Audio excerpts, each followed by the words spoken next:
Kia ore te iwi e haere ake nei I te karere ko te rangatira o Ngāti Raukawa Ahorangi Whatarangi Winiata, te kura whakahirahira o te wā kia hinga ki raro. Kei pari ahau me tētahi waku whanaunga no te Tairāwhiti e kawe ana I ana mahi toi ki te ao mo te rongātu. Kia mautonu mai rā. I whakairotia e Charlie's Ledger Walker o te whakatohea me Ngāti Porou he hi tori hō I ngā wiki tatanei. Ara kuia te Māori tuatahi kia whai kirimana ngai o ki te WNBA.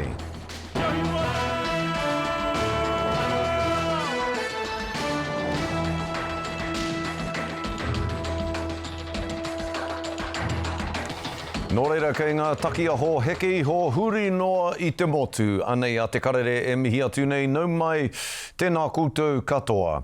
He kura I tangi hia he maimai aroha. Tangi mō tea kauana te iwi Māori I ngā mate nui o te wā. Ko tā Tāmaki Riri tērā, ko tā Hirini Moko Mead tērā, ko te kuiara a Tāirāwhiti Buckley tērā, ko te rangatira o Ngāti Raukawa a Ahorangi Whatarangi Winiata, te kura whakahirahira o te wā kia hinga ki raro.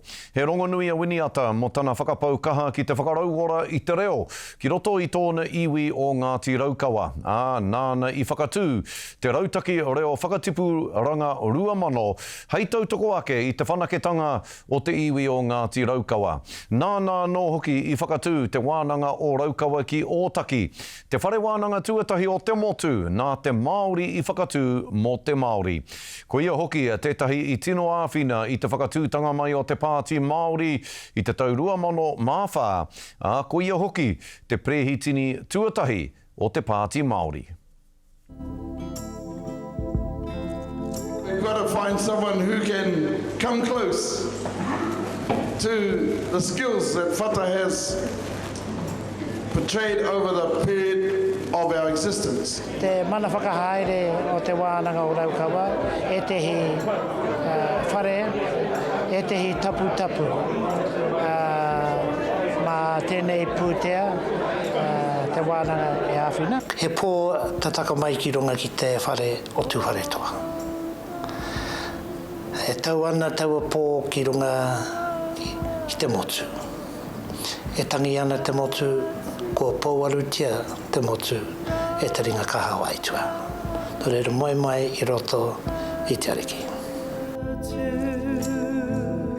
Mātau tēnei take e whiriwhiri, mā mātau tēnei take e kawe, mā mātau o mātau tamareke e awhina. Wena te tehi o ngā take, ka whiriwhiria hei te tūrei tū mai nei. Ngā kōrero, tohu I a tātou, me pēnei, me pēnā. Ka reo I te whakae. Ko oti I ngā roia, ngā mahi I whakaritea e ngā kōchi nei. I tēnei rā, ka whakatakotoria e ngā hoia, I ngā roia, ngā kōrero, ngā pukapuka, e pāna ki tēnei take.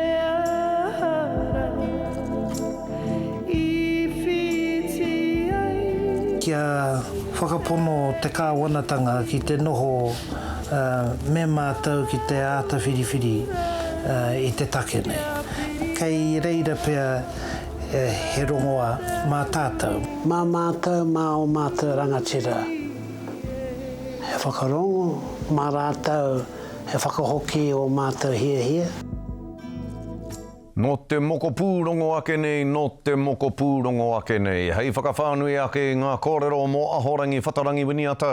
Ka whakawhiti atu tātou ki te wānanga o Raukawa, nāna nei I whakarewa ake ki roto o taki. Ana, kia mere ana Selby, tā huhu rangapū ōmua o te wānanga I naia nei kuia te amo kapua o te mana whakahaere me ki te poari o te wānanga o Raukawa. Mere ana, e mihi ana kia koe, tēnā koe. Tēnā koe te manahau. E hoa, pōharara wātu nei, te ao Māori katoa I te hingatanga o Whatarangi Winiata. He ho o maharatanga ki aia kāre kore, he maha. Ai, tēnā koe, e rongo kahana te pauri I Wainganui I tōna iwi I tēnei wā I tāna rirunga. He nui ngā mahara mō te tangata koe ko Ahorangi Whatarangi, tō mātou matua, tō mātou rangatira, me ki te tangata nāna mātou I whakaohoho I ngā tau 50 nui atu ki muri. Ki ana kōrero mō te āheitanga o te Māori, era momo kōrero kāre no ke tino rangona.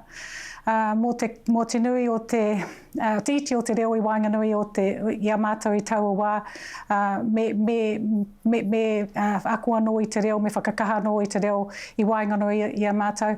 Koe no ko te mea nui ke whakapono mātou kia mātou. Koea te kōrero āna, ia te rangi, kia kaha tātou mātou ki te whakapakari anō ia mātou mō te oranga tonutanga o tātou, o mātou iwi o te kāinga nei, o tira, o te iwi Māori. Kare hoki e kore, he mahanga o haki ka waiho mai ia. Engari o ana o haki maha huhua katoa e mere ana. Heha ngā o haki matua, ki o whakaaro, ka whakarerea mai ia kia tātou. Ai, nui ana kōrero kia mātou, he rite tonu tana kōrero mō te nui o te take whakaora I te reo. Koera tētahi me kōrero Māori anō mātou te Māori, tātou te Māori. Kei reira te oranga mō tātou, ko te oranga o te reo, ko te oranga o te tangata, he mea kotahi. Koea pia tētahi tino, he taonga te reo, koera tētahi kōrero ona, mai anō. Kārua, ko tātou anō tō tātou oranga, kei roto ia tātou te iwi Māori, te kaha, kia whakapono kaha tātou ia tātou, kia whakawhana ki whakapakari tātou ia tātou. Ka toru kia hoki ki o tātou marae. Ki reira whakatika ai au I taua wā te timatanga o te mahere whakapakari nui I raru ngā marae o te rohi nei I te iti o ngā puti o ngā rauimi me te wehinga o te nuinga o ngā whānau e noho pātata ana ki ngā marae. Ko tāna kia mātou kia hoki ki o mātou kāinga tūturu, ki o mātou marae o te kāinga nei ki reira tautoko wai whakatika ai I te marae te reo o reira ngā kaua ngā tikanga o ngā marae. Ka mutu mā mātou anō mātou e oi, e koke. Kia kaueriro mā tētahi atu e tohu me aha mātou, engari kia riro kia mātou te rangatiratanga o te ao ka takahia e mātou.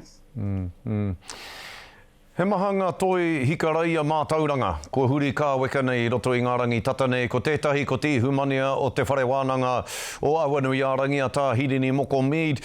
He hoa maharatanga ki a Tāhirini, ai rānei mahitahi a raukawa rāwa ko Awanui ārangi, a Hirini moko Mead rāwa ko Whatarangi Winiata, I etahi wā I ngā wā o mua. Heha o kōrero, mō Hirini o tira mo te mahitahi, a enei taniwha e rua Whatarangi rāwa ko Hirini. Tika ana ke kōrero tia rāua he taniwha. Ko rāua I tētahi wā I tā wāhi, me ki e whakamahere ana, me pēhea ina ka hoki mai mō rāua iwi. He hoa hunaonga, me ki rāua, he hoa akoranga, he hoa mātauranga hoki. He nui ngā mahitahi ngā tokorua I ngā tau, tāna I whai I te ara I whakapono ia e tērā o rāua. Hua no whakapai ana hau he āwhina nui te mahitahi, te hīkoitahi ngā hautipua rā I taua wā. Nō reira, ko Tāmati Riri, ko Hirini moko Mead, I Naene, ko Whatarangi. Kei roto koe, I te ao o te whare wānanga e mahi ana e noho ana, ka raru pēhea nei, ka tua koka pēhea nei. Te ao o te whare wānanga Māori I te ngaronga o enei taniwha hikuroa o taua ao. Ai, tika tau. Ka roa mātou maharana me tēnei wā, me ki ka pēhea ina. ngaro ai enei momo tāngata. Hoi anō ki te tūturu mātou ki ngā akoranga I tukuna iho e rātou, ka pai te haere. Mā koe ki hari te mea ka orite te reanga o tēnei wā, te ngā reanga whaimuri, he rere ki a rāua ōmua, hoi anō kei reira tonu ngā mātou, kei konei tonu ngā mātou pono I waihotia mai, me te tauira, te whakatauira mai o te u ki tau e whakapono ai, me te whakapau kaha mō te iwi te take. Mere ana, tino waimari e katoa mātou. I a koe, me nei kōrero katoa, ko puta mai nei I a koe e pāna ki a Whatarangi Winiata. Ka mihi te ngākau ki a koe, kia kaha ke mai, a ke manawa nui koe, koutou. I roto I ngā rā e tū mai nei. I a tātou katoa, ka tangi ki tēnei o ngā tani whahukuroa o te ao mātauranga. Mere ana se awi, tēnā rawa atu koe e mihi ana ngā manaakitanga o te wā ki a koe. Kia ora. Tēnā rā koe, te manahau. Ai marika Whatarangi Winiata e hoa te kaipupuri, e hoa mā te kaipupuri I te oko o te wai no te kou o rehua anei e tangihia nei e tātou I tēnei wānei. Hoki rawa mai ki a tātou, ana tātou e noho nei ki te ao tūroa. Kua aro take hia ngā putanga o te whakataetae kapa haka arohe o Tāmaki Makaurau. Kua kitea he hapa e rere ke ai ngā tūranga whakamutunga I te Wāhanga ki te koanga o te whakataetae. Nā, kua whakatike hia te hapa, I nei, e pēnei ana te raupapatanga mai o ngā tūranga I te koanga. Ara, ka piki a te wakahuia ki te tūranga tuarua. Nā reira, ko angitu tonu I tuatahi, wakahuia I tuarua, ngā tūmanako I tuatoru. I te whakataetai arohe o Tāmaki Makaurau, 2021. Nā, e whai wāhi ana tētahi wahine autaia no te Tairāwhiti ki tētahi kaupapa toi motu hake, e whakakotahi nei I ngā ringa toi no ngā tō pito katoa o te ao. Ko rina kere no te aitanga a haueti tērā, kua tai atu ia ki pari, ki te whakaatu I ana mahi toi, me te whakawhiti whakaaro ki etahi atu ringa toi o te ao. Ko te whāenga o te kaupapa he whakatairanga ake I te auahatanga, te hangarau me te whakawhanaungatanga, māroto atu I ngā momo toi huhua. Mō te roa ngā atu o tēnei kaupapa whakahirehira ka whakawhiti atu tātou ki pari, ki tēnei o ngā waiwai kai kapua ki a Mātai Smith o Taioro News. Bonjour! Bonjour Mātai! Comment ça va e hoa? Comment ça va? Ai, bonjour, te manahau, tika tāhau, kei konei au, kei pari, arā te paurewa Taite, rongonui rawa atu o te ao, te Eiffel, kei muri iau. Me te aha, ko tai mai au ki te hono atu ki tētahi oku whanaunga no te Tairāwhiti. Ko kōwhiria ia I roto I ngā ringa toi toko ono noiho o te ao mō tētahi kaupapa hira rawa atu nei ki pari. He uri hoki aia no te whare wānanga o te rā whioro ki Uawa. Ai, ki te atonu tia ana taua puna mā tauranga I roto I ana mahi toi. Mai I te Tairāwhiti, ki pari. Kua kuhu atu a Rina ki tētahi ao hou o te auahatanga me te hangarau. I'm actually week 5 into our creative incubator. It's for 2 months. It's been delivered and presented by a project called The Space Between Us. He kaupapa e whakakāwana I ngā ringa toi no ngā tōpito katoa o te ao, ki te whakawhānui I a rātou mahi toi. We've given a really unique opportunity to deep dive, to explore, expand, extend on our current practice. Ko tētahi mea I tino rere kē ki aia, kāore he aki kia tere puta mai ngā hua. Well, this is specifically around creativity and innovation and not having that pressure of a deadline. I suppose that's how you hinder creativity. Hei tā tōna whānau tautoko, he āhuatanga kua roa kē e noho ana I roto I te ao Māori. He āhuatanga takea mai no roto o tātou iwi, te wānanga I ngā kōrero te wā, ka puta he mahi toi me ki, he whakaara nui rānei, hei oranga mo te tangata, mo te iwi. Kei te ako hoki a Rina ki ngā momo hangarau hou, pēnei I te atamai hori, te ao whakarahinga, me te ao mariko. Just imagine if our taonga could talk back to us, because that's what our pūrākau told us. How could I do that? You have a trigger image, which the dormant piece is.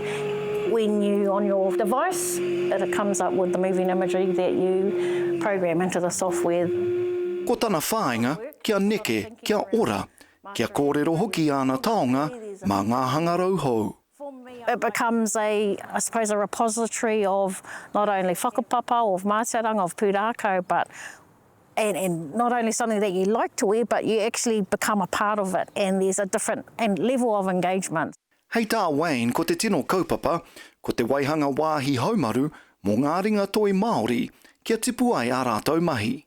Kei rota anō i a tātou ngā momokura, hei tia ki ngā mahi toi, engari me pēhea e whai wāhi ai, wāhi wātea nei, mō te hunga nei. Ko te wawata nui, kia hoki mai wēnei mātauranga ki te kāinga, hei pāinga mō ngā uri whakatipu. How do we do that back here, back home in Tūranga Nui Aki with te Tairāwhiti? So how do we actually bring that to fruition for our emerging artists, for our rangatahi who want to do something different but don't know how to channel their way through that, but at home? Mō Rina, he tohu pea te paurewa rongo nui nei, e hari te mea mo te teitei anake, engari mō ngā taumata hou, e taia ana te eke. Mātai Smith atu I Parī, Taioro. E kare mā, hei muri ake I ngā whakatairanga I whakairotia e Charlie's Ledger Walker o te whakatohea me Ngāti Porou. Te hitori hou I ngā wiki tatanei, ara koia te Māori tuatahi. Kia whai kirimana ngai o ki te WNBA, e whai ake nei ko te pūrongo mōna.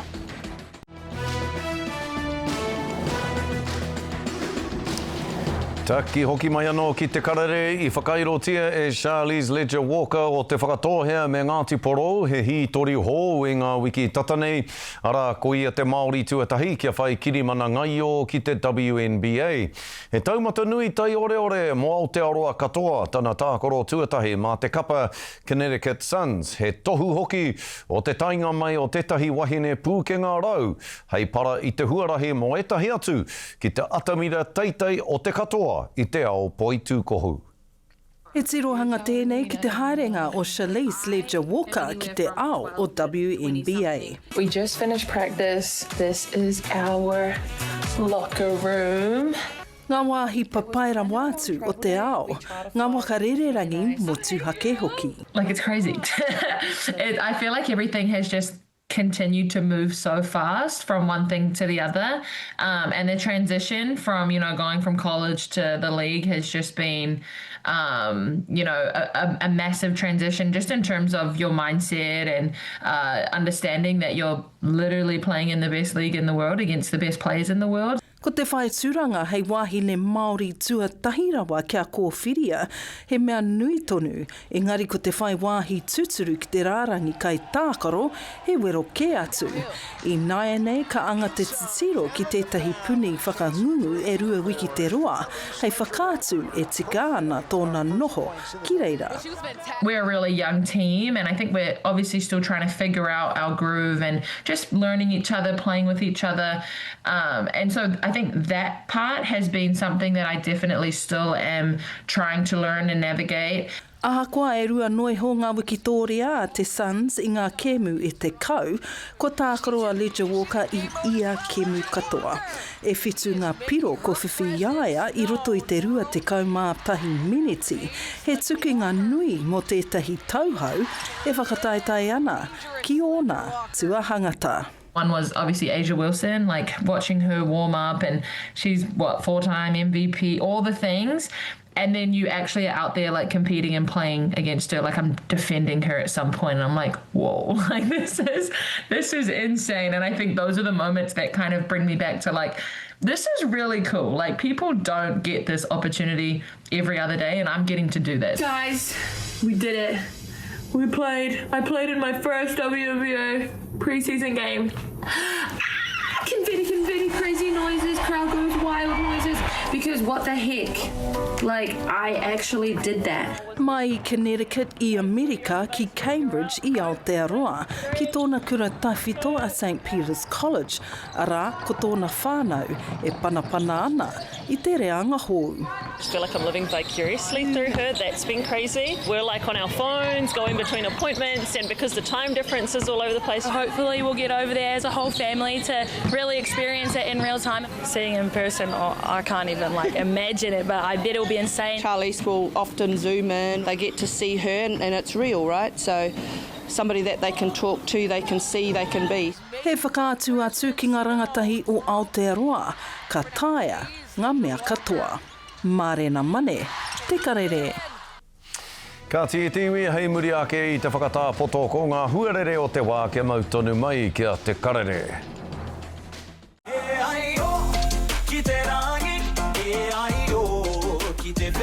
Oi nō rei tiwi, Anei e mahuta kene ko ngā tohu huarere.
He tiwi koe nā tātou kohinga kōrero mō tēnei a rā. Me ki kua tae tō tātou waka kaue pūrongo tautohito nei a te karere ki uta. Kua hoa ia e tātou kia u kia whakakuku, hihu waka, hihu whenua, e mihi ana tūrou Hawaiki. E ai o ki te rangi, e ai o ki te whenua, e ai o ki te taki aho e.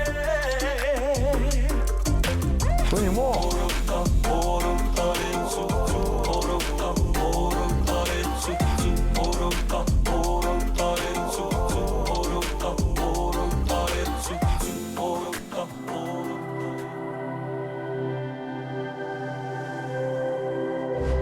Ko te reo, te take.